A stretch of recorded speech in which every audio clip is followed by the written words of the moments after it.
ఇప్పుడు కేవలం 7,999K up to 10 kgs వరకు బరువు తగ్గి అధిక బరువు నుంచి వచ్చే ప్రధాన సమస్యలను దూరం చేసుకోండి. రామ్ హీరోగా పరిచయమై 18 ఏళ్లైంది. చేసింది 20 సినిమాలే. అంటే ఏడాదికి ఒక సినిమా మాత్రమే చేశాడు.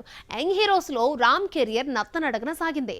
యాక్టింగ్ స్టార్ట్ చేసిన ఇన్నాళ్లకు చేసిన తప్పు తెలుసుకుని ఏం చేశాడు, ఏ విషయంలో రిలీజ్ అయ్యాడు చూద్దాం. డబుల్ స్మార్ట్ తర్వాత రామ్ నటించే సినిమా ఏంటి? స్కంద సెట్స్ పై ఉన్నప్పుడే డబుల్ స్మార్ట్ మొదలైంది. ఏడాది కావస్తున్న మరో మూవీకి గ్రీన్ సిగ్నల్ ఇవ్వలేదు.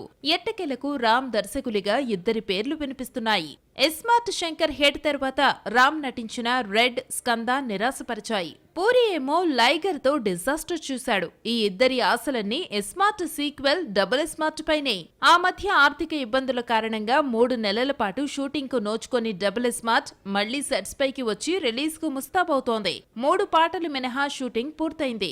బ్యాలెన్స్ ఉన్న 2 పాటలను హైదరాబాద్ లో, మరో సాంగ్ గోవా బీచ్ లో తీనున్నారు. సినిమాను సెప్టెంబర్ లో రిలీజ్ కు రెడీ చేస్తున్నారు.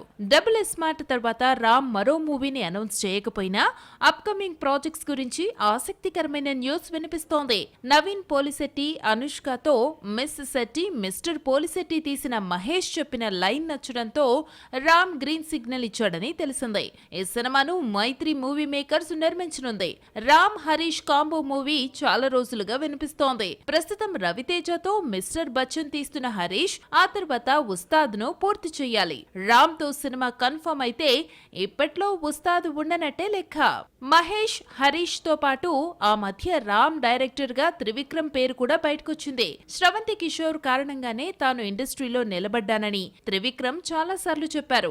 రామ్ త్రివిక్రమ్ కాంబోలో రవికిషోర్ సినిమా ప్లాన్ చేస్తున్నాడన్న టాక్ వచ్చినా ఇప్పట్లో ఉంటుందన్న గ్యారంటీ లేదు. మొత్తానికి రామ్ కూడా బిజీ అయిపోతున్నాడు. ఏడాదికి ఒక్క సినిమా చేసే ఈ కుర్ర హీరో మనసు మార్చుకుని సినిమాల మీద సినిమాలు ఒప్పేసుకునే పనిలో ఉన్నాడు.